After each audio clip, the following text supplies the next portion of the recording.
대체 어디서부터 어떻게 따져야 할지도 모르겠다. 너 대체 엄마를 왜 보일러도 고장난 방에서 재웠어?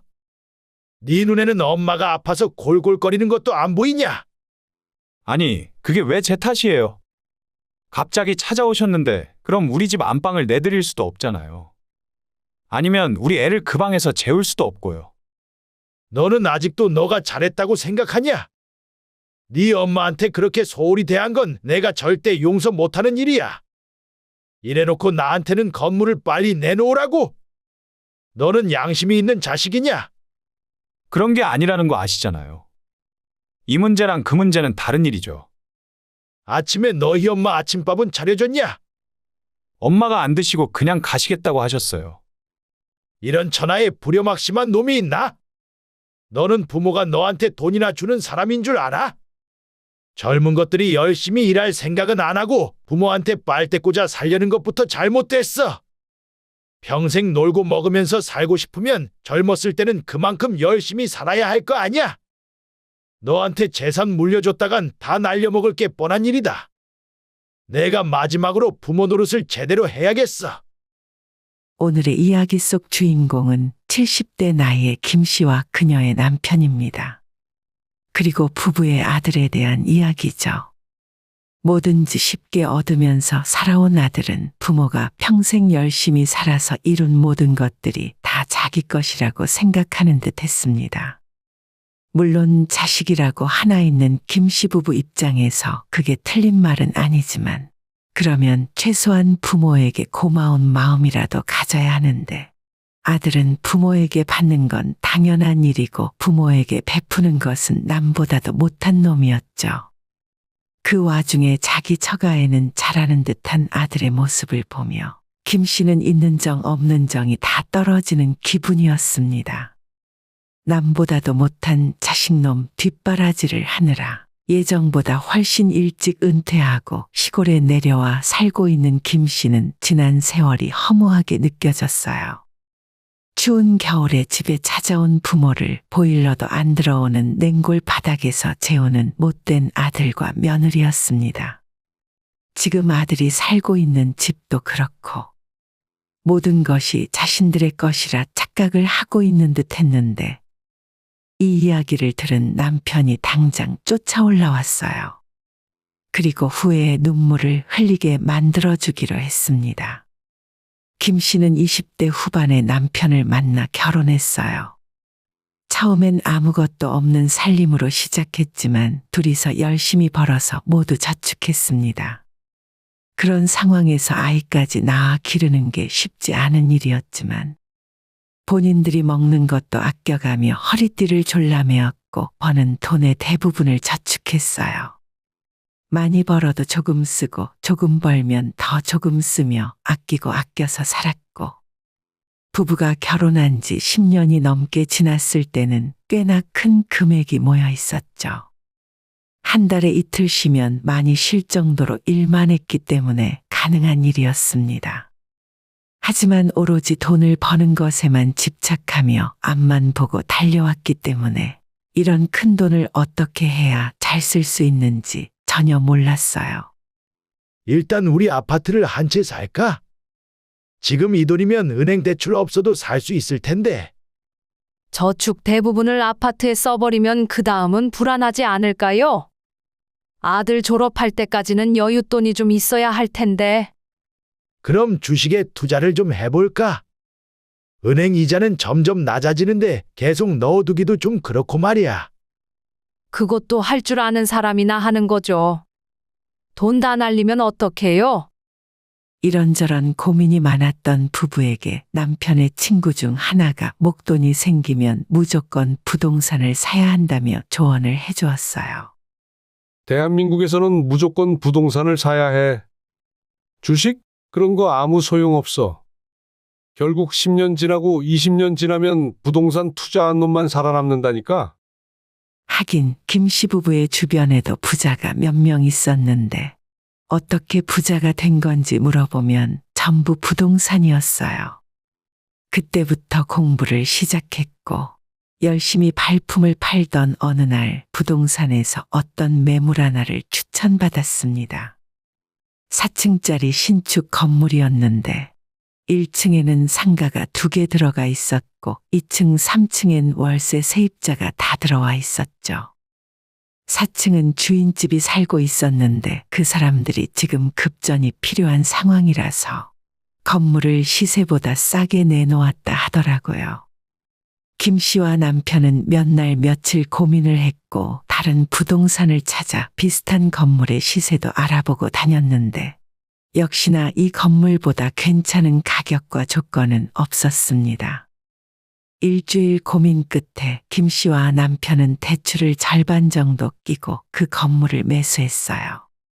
억소리 나는 대출이 두렵기도 했지만 이번 기회가 아니면 앞으로의 인생이 바뀔 기회가 없을 것 같다는 확신이 있었습니다.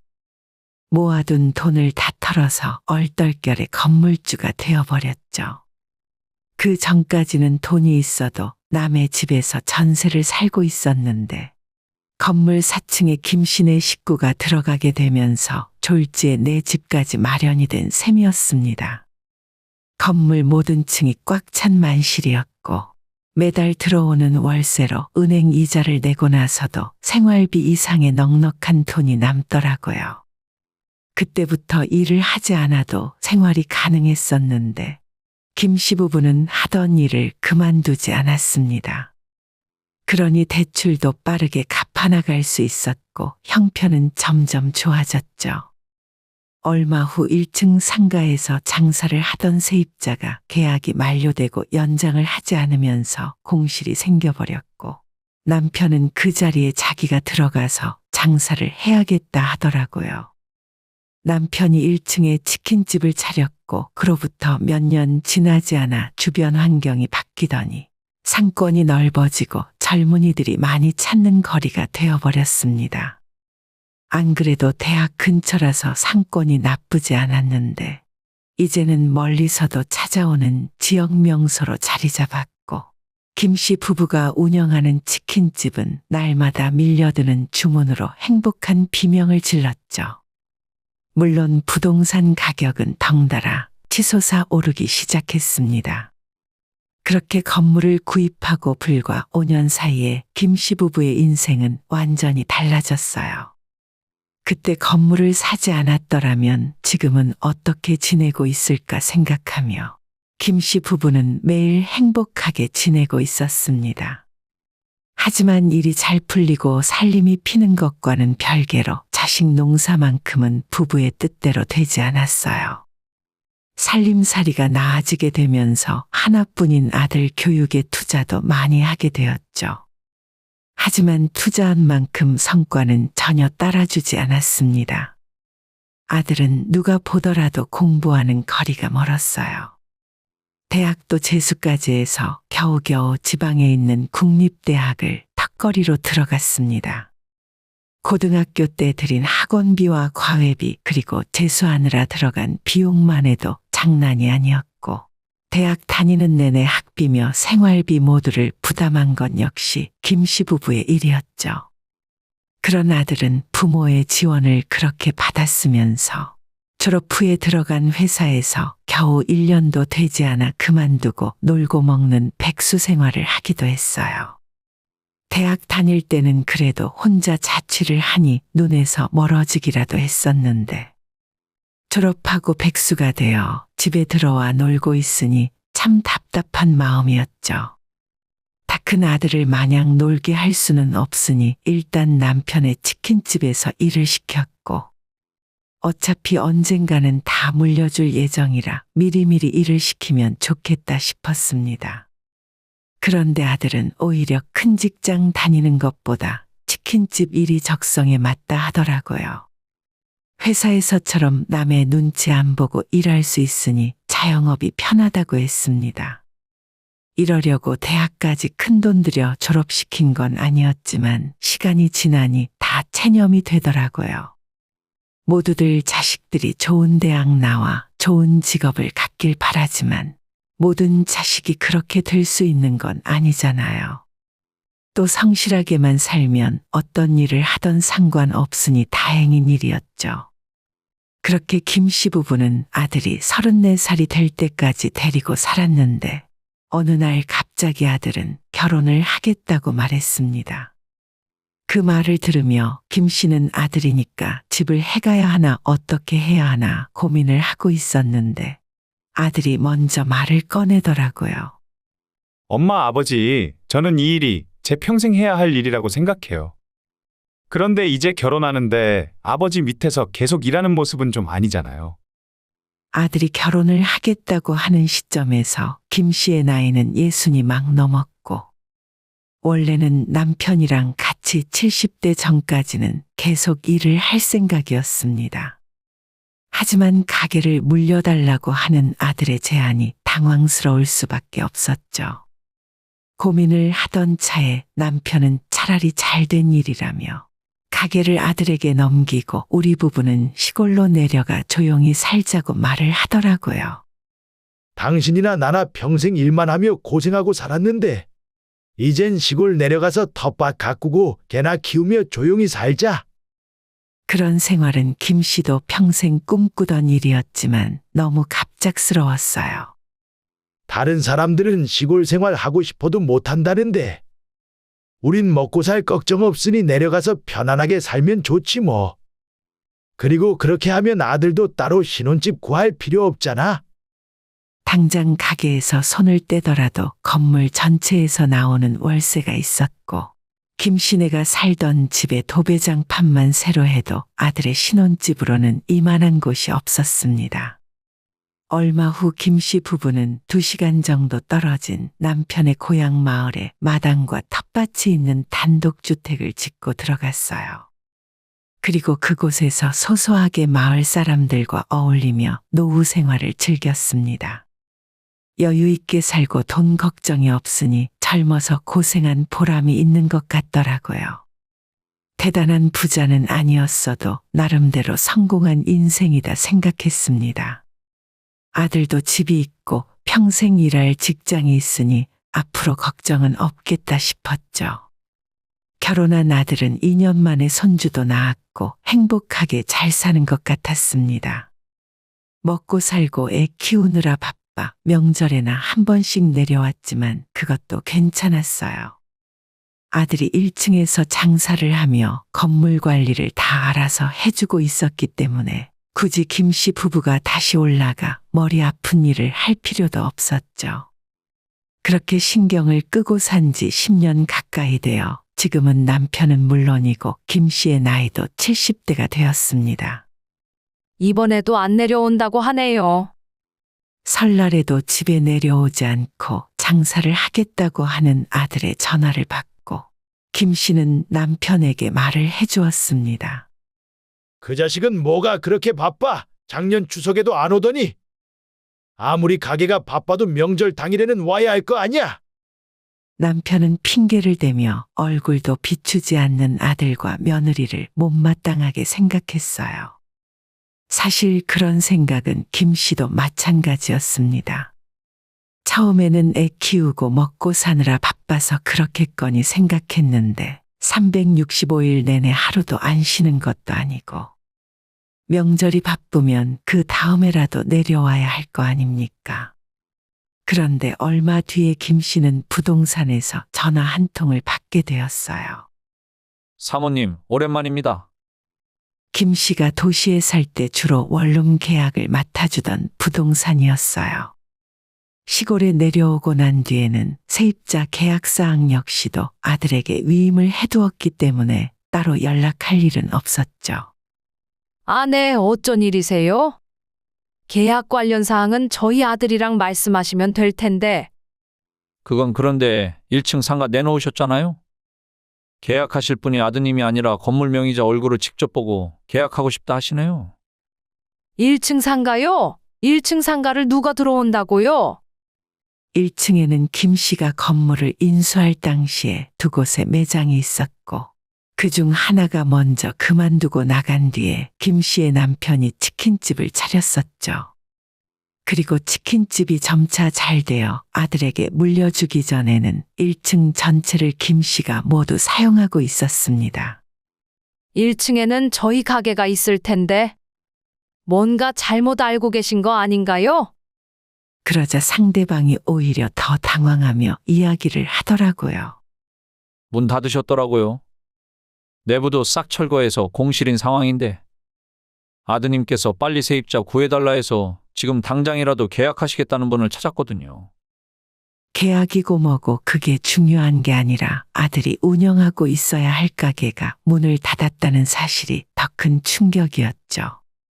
이어진 부동산의 설명은 믿을 수가 없었습니다. 아들이 장사를 그만둔 지는 몇 달이 지났고 처음엔 터무니없이 비싼 월세를 부르다가 이제 가격을 주변 시세에 맞게 낮추었다고요. 김 씨는 일단 아들이랑 통화를 해보겠다 말하고 전화를 끊었고 이 사실을 남편에게 말을 해주었습니다.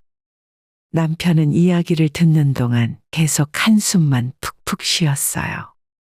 그럼 그놈이 우리를 속이고 있다는 거야. 남편은 부동산에 다시 전화를 걸어 어떻게 된 일인지 자초지종을 물었고 이미 작년 초부터 가게에 손님이 끊기고 장사가 안 되어 현상 유지조차 쉽지 않은 상황이라고 말했습니다. 그래요. 그건 그렇고 요즘 저희 건물 원룸 월세는 왜 몇 년째 똑같은 건가요? 근처에 대학도 있고 월세 수요는 항상 있었던 것 같은데 물가가 올라도 한참 올랐는데 10년째 월세는 그대로인 이유는 뭡니까? 아, 그거 모르셨어요? 월세는 오히려 올랐어요. 그런데 아드님께서 관리비를 더 많이 받고 월세는 그대로 동결 계약을 한 거죠. 관리비요? 그 건물에 관리비 따로 받을 게 뭐가 있나? 세금 줄인다고 그렇게 하신다던데. 월세는 그대로인 대신에 관리비를 30만 원, 40만 원씩 받잖아요. 사장님 모르셨어요? 남편은 전화를 끊고 머리끝까지 화가 났고 아들에게 전화를 걸었습니다. 아들에게 전화를 걸어서 자초지종을 물었더니 처음엔 그런 일 없다면서 변명을 하더라고요. 부동산에게 모든 사실을 다 전해들었다고 하자 그제서야 한숨을 한번 크게 쉬더니 요즘 경기가 안 좋아서 장사가 너무 안 되어 어쩔 수 없었다고 하는 겁니다. 손님이 없어도 너무 없어요. 반대쪽에 먹자골목이 새로 생기는 바람에 손님들 다 뺏겼다니까요. 가게 열어봤자 알바생 월급도 못 주는 상황이라 그냥 닫아버렸죠 뭐. 그럼 왜 진작에 이야기를 안 한 거야? 아버지가 이렇게 화를 내실 것 같으니까 말씀을 못 드렸죠. 저희가 아들에게는 따로 월세를 받지 않았었는데 아들은 그 자리에 자기가 장사를 하는 대신 다른 사람에게 세를 주고 본인이 월세를 챙길 생각이었습니다. 저도 애 키우면서 먹고 살아야 하는데 어쩔 수 없잖아요. 당장 생활비도 부족한 판국이라. 아들과의 전화를 끊고 일단 김 씨가 서울에 올라가기로 했습니다. 원래는 남편이 쫓아 올라가려고 했는데 안 그래도 병원 진찰도 받아야 하는 김 씨가 올라가서 계약 문제니 건물에 생긴 문제도 싹 다 둘러보고 오는 것이 나을 것 같았어요. 다음 날 버스를 타고 올라가는 김 씨의 마음은 무척이나 심란했습니다. 1층에 가게를 닫던 말던 다른 사람에게 세를 주건 말건 그건 둘째 문제였어요.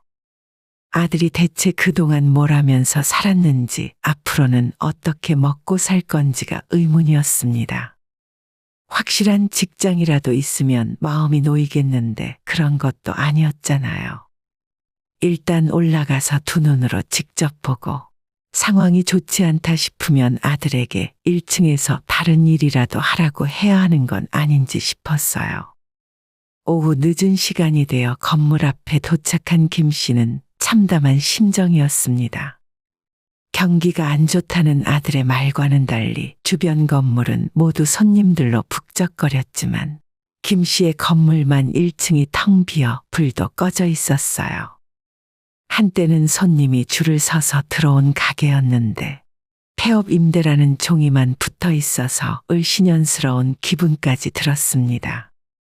4층에 있는 아들 집으로 올라가려고 하다가 건물 주변이 너무 더러운 것이 눈에 걸려 계단 구석에 있는 빗자루를 집어들었죠. 쓰레기 수거와 청소는 미화원이 매일 한다지만 그래도 건물 주인이 매일 주변을 쓸고 깨끗하게 유지해야 하는데 청소를 안 한 지 정말 오래된 느낌이었죠. 자기가 직접 하기 싫으면 사람이라도 써서 해야 하는데 대체 세입자들에게 수십만 원씩 받는다는 관리비는 어떻게 쓰는지도 모르겠더라고요. 한숨을 푹푹 쉬며 계단을 올라가 4층의 초인종을 눌렀습니다. 아들이 문을 열어주었고 거실 소파에 김 씨가 앉아 있으니 아들과 며느리 김 씨 사이에 어색한 침묵이 흘렀어요. 그래, 일단 너희들 하는 이야기부터 들어보자. 장사라는 것이 잘 될 때도 있고 안 될 때도 있지만 문을 닫게 된 과정에 있어 아들의 불성실함이 큰 원인이 되었다고 생각했어요. 하지만 폐업을 했다는 사실 하나로 뭐라 하고 싶지는 않았습니다. 그걸 숨기고 몰래 세를 받으려고 했던 사실이 문제였죠. 관리비 명목으로 수십만 원씩 부당이득을 얻고 있던 것도 문제였고 아들에게 믿고 관리를 맡겨놨더니 모든 것이 엉망진창이 되어가는 것 같았죠. 장사가 너무 안 되니까 어쩔 수 없었어요. 저희 먹고 살 생활비도 없거든요. 아들은 잘못했다는 말 대신 자기들이 경제적으로 힘든 상태라며 호소했어요. 그러면서도 아들과 며느리 둘 다 일은 하지 않는 상태였습니다. 그럼 너희들 둘 다 나이도 젊은데 일도 안 하고 놀겠다는 거야? 차라리 1층에서 다른 가게를 해보던가. 저희는 장사에 소질 없어요. 엄마, 그러지 말고 이참에 이 건물을 제 명의로 바꿔주세요. 어차피 관리도 다 제가 하고 있잖아요.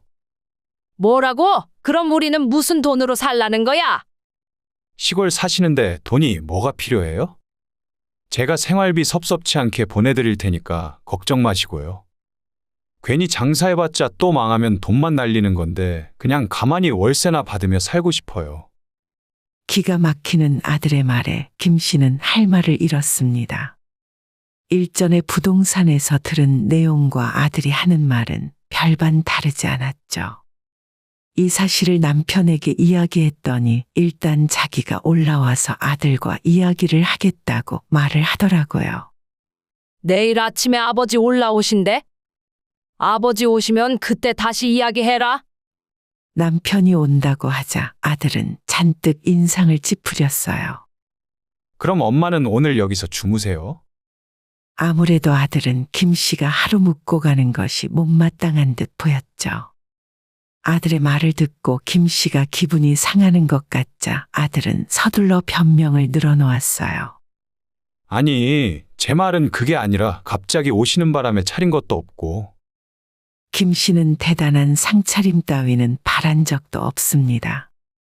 다만 두 사람이 일도 안 하고 집에서 뭐 하고 있는 건지 이해가 가지 않더라고요. 그리고 저희 안 쓰는 방은 그동안 창고로 써서 주무시기에 불편하실 텐데. 내가 아들 집 놔두고 어딜 간다는 말이냐? 됐으니까 이불만 줘라. 김 씨는 답답한 마음에 집에 있지 못하고 건물 계단이나 마저 청소를 해야겠다 싶었어요. 아까 올라오면서 보니 건물 구석구석 먼지가 한가득인데 제대로 청소를 하지 않아 한참 때가 쌓여 있었죠. 엄마, 이 시간에 어디 가세요? 아들의 질문에 대답도 안 하고 김 씨는 집 밖으로 나와 청소도구를 꺼내 능숙하게 건물을 쓸고 닦기 시작했습니다. 2층 청소를 하고 있었는데 잠시 후 어떤 젊은 여자가 계단을 걸어 올라오더라고요. 근처에 대학 다니는 학생 느낌은 아니었고 30대로 보이는 여자였는데 청소를 하며 힐끔 쳐다보니 낯이 익은 얼굴이었습니다. 어디서 봤지 생각하는 와중에 여자는 3층으로 올라가 버렸고 문이 열리더니 나이든 여자의 목소리가 들려왔어요. 너 어디 갔다 왔어? 너 언니가 오늘 시골에서 자기 심어온다고 집 밖에 나가지 말라고 했잖아. 빨리 들어와. 이 목소리도 분명 들어본 목소리였고 혹시나 하는 마음에 3층으로 올라가 초인종을 눌렀더니 다른 사람이 아니라 사돈이 문을 열고 나왔습니다. 어머나 사돈? 목소리만 듣고 긴가민가 했는데 여긴 어쩐 일이세요? 저희 건물에 사시는 줄은 몰랐는데. 2층에는 내 집이 사는데 3층은 두 집만 살고 있고 방이 2개 있는 넓은 집이었어요. 아니, 저희는 여기 사는 게 아니라 그게 말이죠. 어떻게 된 일이냐면 사돈이 필사적으로 변명을 하고 있는데 연락을 받은 건지 4층에서 아들이 신발도 신지 않고 맨발로 뛰어내려왔습니다. 엄마 잠깐만.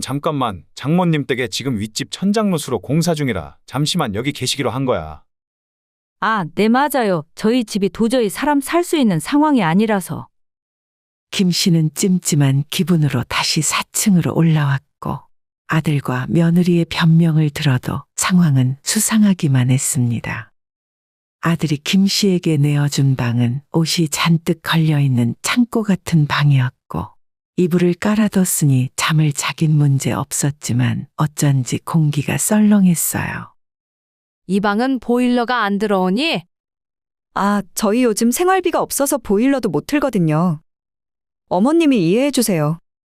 그렇게 이해하기엔 아까 거실도 따뜻했고 김 씨가 쓰는 방을 제외하면 아들의 집은 전혀 춥지 않았어요. 어쩔 수 없다는 생각에 하루만 버티자는 생각으로 잠을 자다가 새벽 3시쯤 너무 춥고 뼈까지 시리는 기분이 들어 거실로 나왔는데 오히려 거실이 훨씬 따뜻하고 온몸이 녹는 것 같더라고요. 누가 보더라도 김 씨가 쓰는 방에만 보일러가 들어오지 않았어요. 아마도 창고로 쓴다는 이유로 보일러 배관을 막아버린 것 같았습니다. 이런 사실을 이야기해 주지도 않고 엄마를 냉골 바닥에서 자게 하는 아들과 며느리에게 어처구니가 없었죠. 차라리 거실에서 자야겠다 싶어 이불을 거실로 끌고 나와 누웠더니 이제는 춥진 않았지만 밤늦도록 추운 곳에서 벌벌 떨다가 따뜻한 곳에 있으니 온몸이 으슬으슬 춥고 어디가 고장이 난 것 같더라고요. 감기 기운이 올라와 목이 꽉 잠겼고 결국 뜬 눈으로 밤을 새울 수밖에 없었죠. 다음 날 아침 6시에 남편에게서 출발한다고 전화가 왔고 김 씨가 전화를 받았을 때 목소리가 도저히 나오지 않을 정도로 상태가 심각했어요. 당신 왜 그래? 목소리가 안 나와. 감기 걸렸어?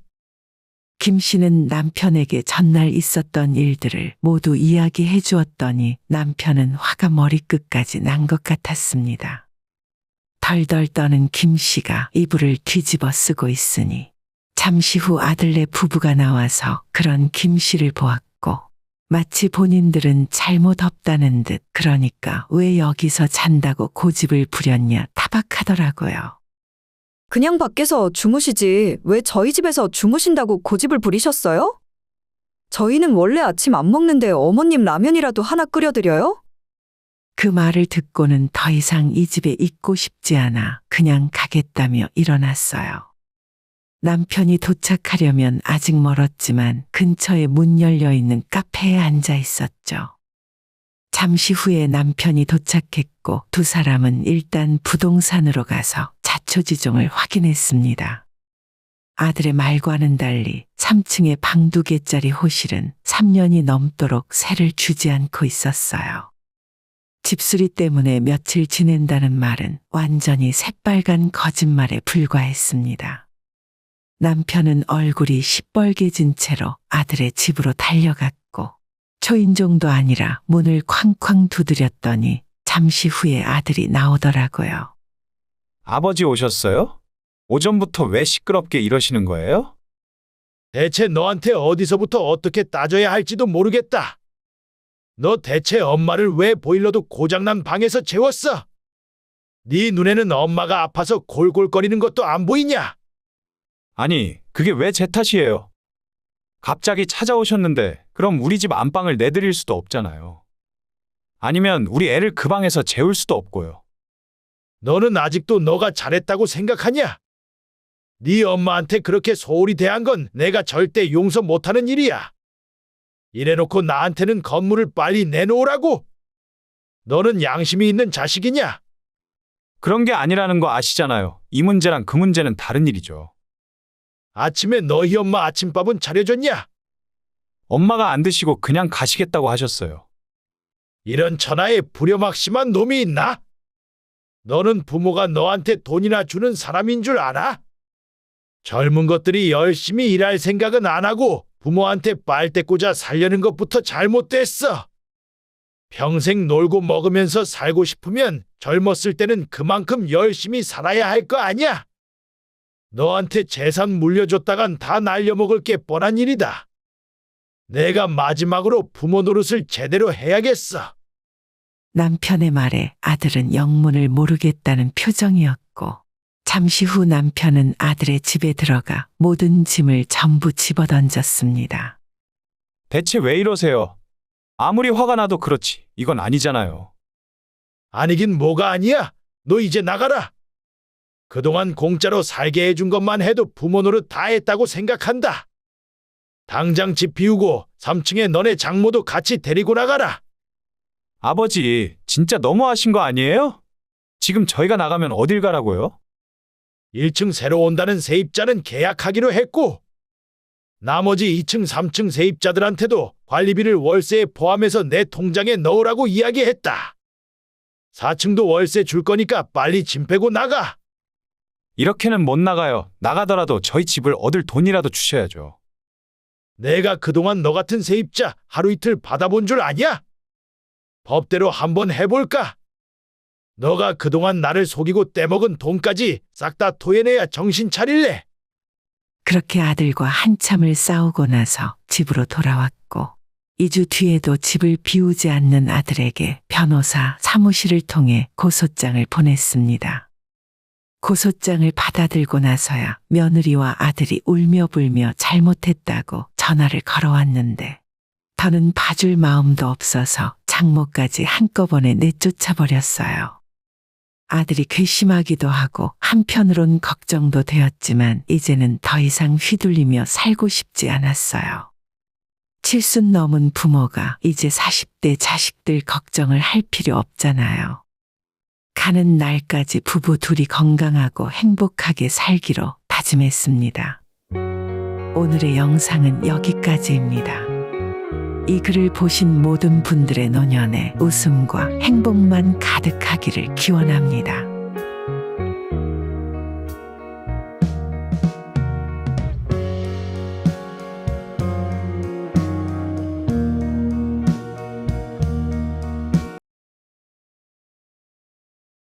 어머님, 대체 무슨 말씀이세요? 못 들었니? 이 집 내가 팔았다고? 김 씨가 입을 연 순간 아들 내외의 얼굴이 하얗게 질렸습니다. 지금 농담하시는 거죠? 이미 계약금도 받았고 한 달 뒤에 집 비워줘야 할 거다. 말도 안 돼요. 저희한테 한마디 상의도 없이 이러시는 게 어디 있어요? 상의? 내가 내 집 팔겠다는데 무슨 상의가 필요해? 그리고 너희는 몰래 명의 변경하려고 할 때 나랑 상담했었니? 어머님, 그건 말이죠. 제가 다 설명할게요. 됐어. 나도 다 들었어. 너희가 법무사 이야기 한 것도 알고 있고 나 몰래 이 집 뺏으려 한 것도 다 알아. 엄마가 오해를 한 것 같아요. 우린 그런 의도가 아니었고. 됐다. 며느리보다 너가 더 나빠. 하기야, 이제 와서 내가 무슨 말을 더 하겠니? 내 전 재산을 털어 사준 이 집에서 늙은이 냄새 난다고 나를 쫓아내더니 나도 이제 너희들 필요 없다. 살다 보면 참 웃기는 일이 많이 일어나는 것 같습니다. 오늘의 이야기는 79세 김 씨의 이야기예요. 평생 시골에서 농사 짓고 일만 하며 살았던 김 씨였기에 나이는 거의 80이 다 되었지만 아직 건강한 편이었습니다. 남편이 일찍 떠난 뒤로 혼자 아들 뒷바라지 하면서 살았고, 주변 사람들은 이제 아들도 다 키워놨으면 노년을 편하게 보내라고 말들을 하더라고요.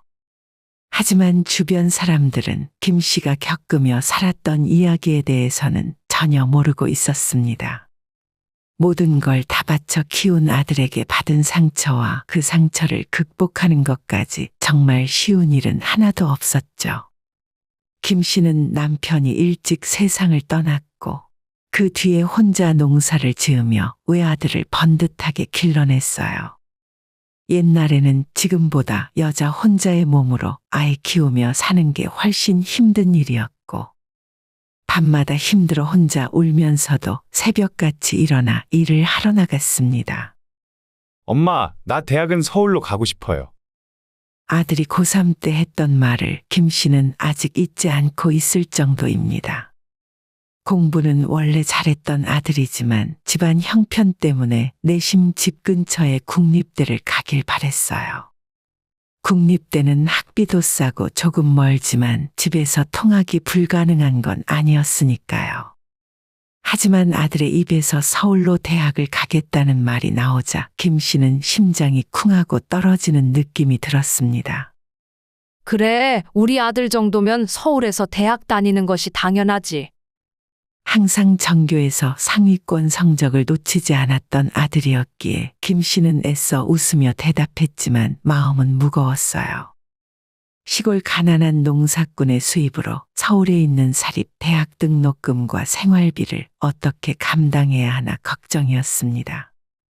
결국엔 남편이 물려주고 간 토지를 담보로 농협에서 대출을 받았고, 평생 한 푼 두 푼 모아둔 적금까지 깨고 결혼할 때 받은 폐물까지 내다 팔 정도로 할 수 있는 모든 걸 다해서 아들의 등록금과 생활비를 마련할 수 있었습니다. 김 씨의 사정을 아는 이웃들은 그런 김 씨를 보며 뜯어말렸어요. 너무 무리하는 거 아니야? 그냥 국립대 가라고 해. 거긴 학비가 반값이잖아. 애들 서울로 보내고 집안 쫄딱 망한 사람들이 한둘이 아냐. 그래도 공부 잘하는데 아깝잖아요. 제가 그냥 서울로 가라고 했어요.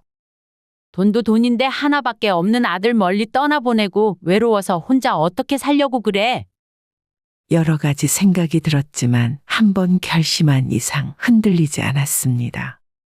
아들의 꿈을 위해서라면 부모로서 무슨 일이든 하겠다고 생각했어요. 김 씨가 고생하는 걸 잘 알았던 아들은 서울에서도 혼자 열심히 공부했습니다. 대학 졸업하기 전에 이미 국내에서 최고라고 하는 대기업에 취직했고, 월급도 엄청 많이 받는 소리를 듣고 정말 자랑스러웠어요. 내가 김씨 아들은 꼭 성공할 줄 알았다니까. 이 동네에서 가장 똑똑했잖아. 예전에 걱정하던 이웃들은 언제 그랬냐는 듯 말을 바꿔서 김 씨의 아들을 칭찬하고 부러워하더라고요. 마을 사람들이 아들 이야기를 꺼낼 때마다 김 씨는 너무나도 행복했습니다. 하지만 그 행복도 잠시였고, 아들은 직장 생활을 시작한 지 겨우 3년 만에 회사를 그만두겠다 하는 겁니다. 엄마, 저 회사 그만두고 사업할 생각이에요. 무슨 소리야? 너가 지금 다니는 회사가 얼마나 좋은 곳인데. 남들은 들어가고 싶어 안달난 곳이잖아. 저는 처음부터 항상 제 사업을 하고 싶었어요. 확실한 아이템도 있고요. 아들이 회사를 나간다는 말을 듣고 있는데 눈앞이 캄캄해지는 기분이었죠. 퇴직금으로는 창업 비용이 부족하다는 아들의 말에 김 씨는 땅을 일부 팔아서 아들에게 보태주었습니다. 그로부터 몇 년 후 아들은 갑자기 결혼을 하겠다며 아가씨를 집으로 데려왔어요. 처음 보는 며느리는 참 예쁘고 똑똑해 보였습니다. 저희 오빠가 성공할 때까지 어머님이 물심양면으로 뒷바라지를 해주셨다고 들었어요. 며느리는 정말 착해 보였습니다. 멀리 떨어져 살다 보니 결혼한 이후로도 자주 만날 순 없었고, 명절 때마다 한 번씩 내려오면 맛있는 것도 함께 먹고 며느리가 집안일도 도와주었어요. 첫 손주가 태어날 때는 김 씨가 서울로 올라가서 며느리의 산후조리를 도와주기도 했습니다. 아들이 결혼할 때 김 씨는 마지막으로 남은 논과 밭을 모두 팔아서 서울의 신혼집 아파트를 마련해 주었어요. 그때 며느리가 정말 고마워하며 앞으로 평생 효도하며 살겠다 하더라고요. 아들의 사업도 시간이 갈수록 잘 되어갔고 예쁜 손주도 생기고, 이제 김 씨 인생에서 부족한 건 아무것도 없을 줄 알았습니다. 하지만 이런 행복도 아들의 사업이 크게 성공하면서 흔들리게 되었어요. 김 씨가 전화를 할 때마다 아들과 며느리는 바빠서 나중에 통화하자는 말을 했고, 점점 연락이 뜸해지다가 명절에도 오지 않게 되었습니다. 아들, 이번 추석에는 내려오는 거 맞지? 아, 추석이 얼마 안 남았네. 죄송해요. 저 다음 주부터 해외 출장이라 추석 연휴에도 외국 나가 있을 것 같아요. 그래, 바쁘면 어쩔 수 없지. 명절마다 혼자 텅 빈 집을 지키는 것이 점점 힘들어졌습니다. 자기가 서울로 올라가 볼까 해도 며느리의 반응이 예전 같지 않은 것 같아 선뜻 용기를 내지 못했어요. 그러다 얼마 전 용기를 내어 아들에게 전화를 걸었고, 주말에 자기가 서울로 한번 올라가면 어떻겠냐고 물었습니다. 아들, 토요일에 엄마가 너희 집에 한번 갈까? 김장김치도 가져다 줄 겸 해서. 잠시 침묵이 흐르더니 전화기 너머로 아들의 큰 한숨 소리가 들렸습니다. 꼭 오셔야 하면 어쩔 수 없죠. 알겠어요. 출발하시기 전에 말씀하세요. 그때 가지 말았어야 하는데, 그래도 아들이 보고 싶어 올라갔던 서울 방문은 김 씨 인생에서 가장 마음 아픈 일이 되어버렸습니다. 아침 일찍 출발해 점심시간이 지나서야 아들의 집에 도착했고, 초인종을 눌렀더니 며느리가 현관문을 열고 맞이했어요. 어머님, 여기 어쩐 일이세요? 마치 김 씨가 올 줄 몰랐다는 듯 며느리는 당황한 얼굴이었죠. 우리 아들이 미리 말 안 했니? 오늘 집에 와도 된다고 해서 온 건데. 아, 남편이 이야기하긴 했었는데 제가 깜빡했어요. 그게 오늘인 줄은 몰랐네요. 집에 들어오라는 말도 없이 현관에 엉거주춤 서서 나누는 대화가 김 씨의 마음을 무겁게 만들었습니다. 예전 같았으면 시골에 내려올 때마다 어머님이라고 부르며 달려오던 며느리였는데, 이제는 집에 찾아온 잡상인을 대하듯 반가운 기색이 전혀 없었습니다. 일단 들어오세요. 짐이 많으시네요. 이게 다 뭐예요? 며느리는 마지못해 집 안으로 안내했고 김 씨의 짐을 건네받으며 코를 찡그렸어요. 김장김치랑 동치미 좀 가져왔다. 너 동치미 좋아하잖아.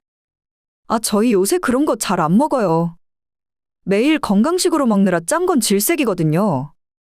며느리는 김 씨가 준 반찬 보따리를 냉장고도 아닌 베란다 밖으로 내놓았습니다. 그날 저녁 며느리는 김 씨에게 짜장면을 배달시켜 주었어요. 샐러드는 입에 안 맞으실 것 같아서 짜장면 시켰는데 괜찮으세요? 그리고 오늘 주무시고 가실 거죠?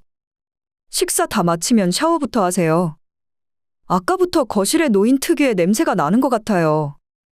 그 말에 김 씨는 마음속에 돌덩이가 하나 들어앉는 느낌이었습니다. 노인 냄새라니.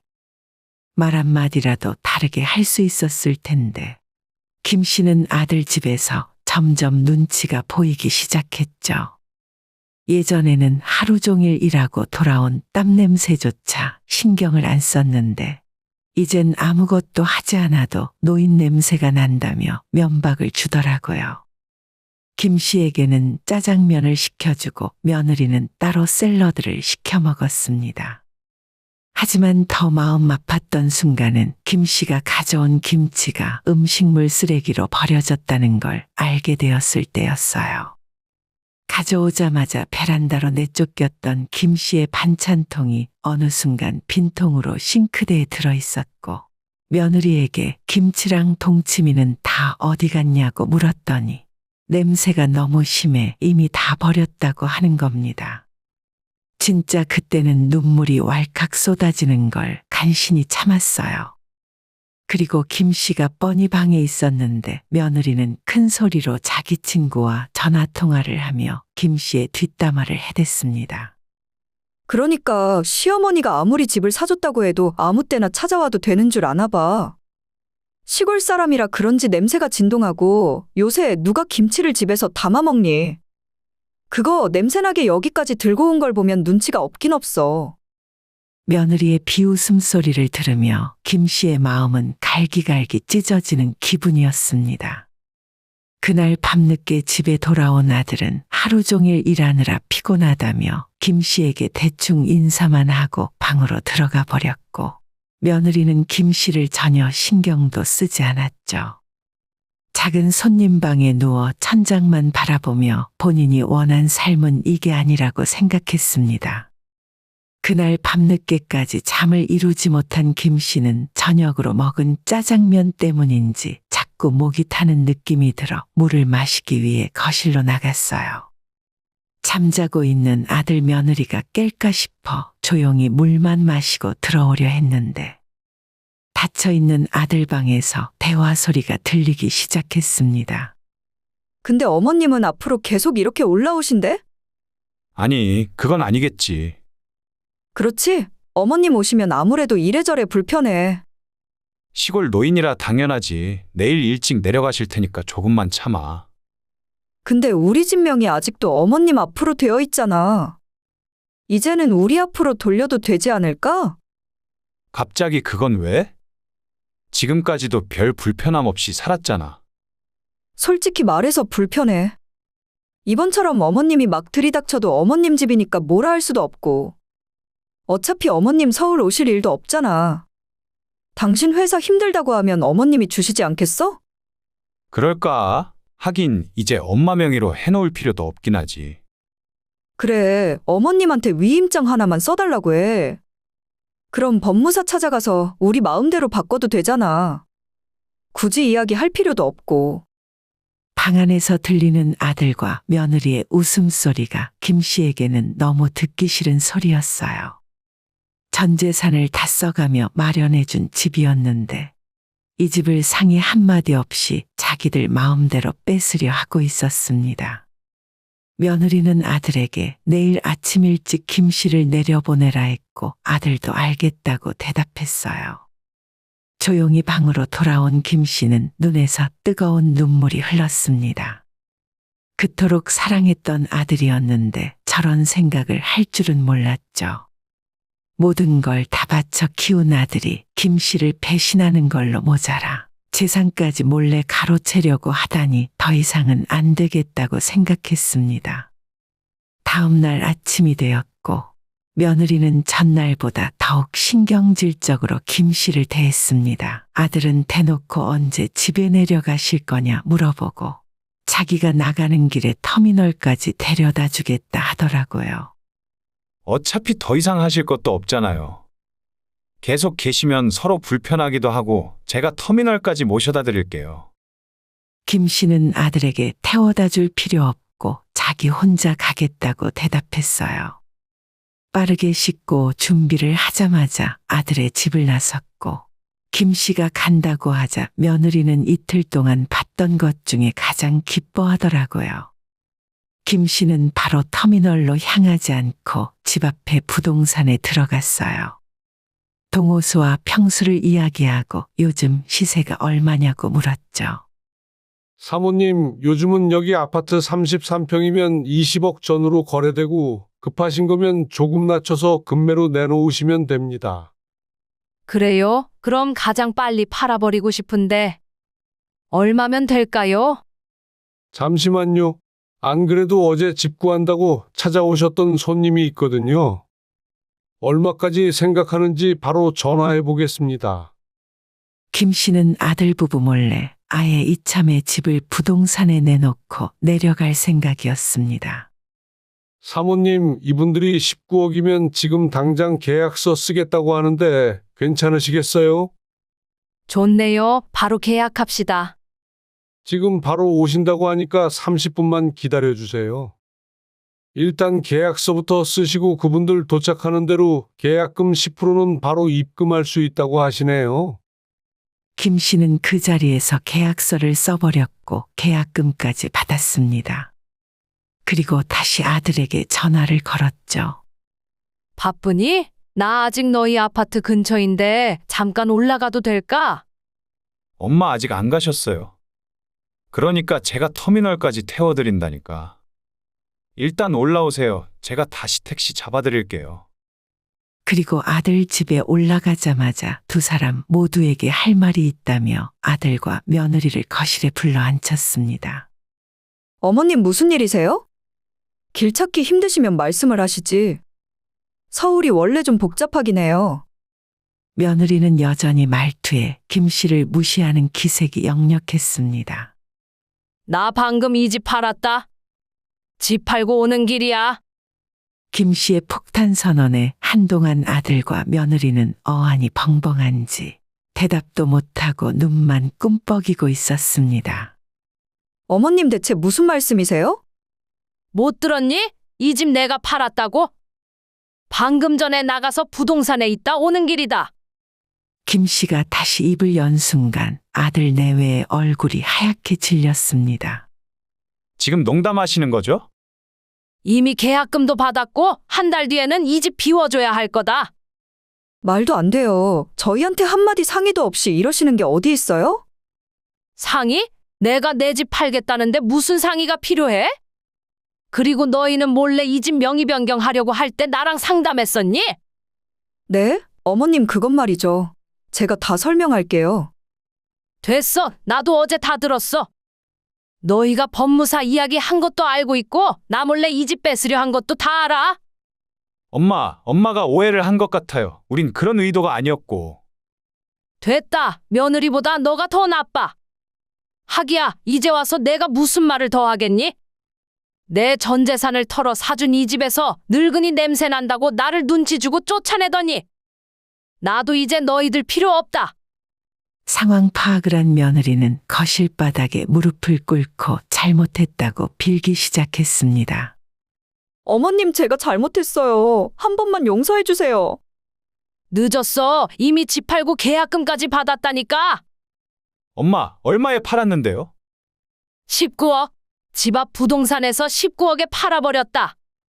아니, 엄마. 이 집이 몇 달 전에 22억까지 했었는데 그걸 그 돈에 파시면 어떡해요? 이런 상황에서도 끝까지 돈 이야기만 하는 아들이 한심했습니다. 19억이던 20억이던 내 집이니 내 마음대로 팔았다. 너희 둘 다 내일부터 이사 갈 집이나 알아봐라. 이번 달 말까지는 무조건 집 비워줘야 한다. 어머니 제발요. 저희가 어디로 가겠어요? 그건 너희가 알아서 할 일이지. 이미 계약금까지 받았다니까? 너는 똑똑한 애가 상황 파악이 안 돼? 아들과 며느리는 애원했지만 이미 계약금까지 받아버려서 취소할 수도 없었어요. 결국 보름 뒤 아들은 대출을 받아 경기도의 아파트로 이사를 가버렸고 김 씨는 집을 판 돈을 모두 은행에 그대로 저축을 해두었습니다. 엄마 제발요. 그땐 저희가 잘못했다니까요. 제발 좀 저희 한 번만 도와주세요. 최근에도 김 씨의 아들과 며느리는 종종 시골까지 찾아와 도와달라고 싹싹 빌었습니다. 하지만 김 씨는 이제 단호하게 거절했어요. 노인 냄새 난다고 눈치를 주던 그날만 떠올리면 온몸에 피가 거꾸로 솟는 기분이었습니다. 비싼 서울 아파트에 살면서 본인들이 잘난 줄 알고 의시되던 아들 며느리는 이젠 그 모습이 온데간데 없어졌어요. 이래서 사람은 항상 겸손하게 살아야 하는가 봅니다. 아들이 이사한 뒤로 하던 사업도 잘 안 풀리기 시작했고 이래저래 최근 들어 돈 때문에 힘들어하는 것 같더라고요. 하지만 이젠 더 이상 아들에게 경제적인 지원을 해줄 생각이 없어졌고 김 씨는 유산으로도 돈을 물려주고 싶지 않아져 버렸어요. 믿었던 아들 며느리에게 받은 상처였기에 앞으로도 쉽게 치유되지는 않을 것 같습니다.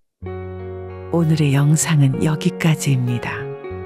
이 글을 보신 모든 분들의 노년에 웃음과 행복만 가득하기를 기원합니다.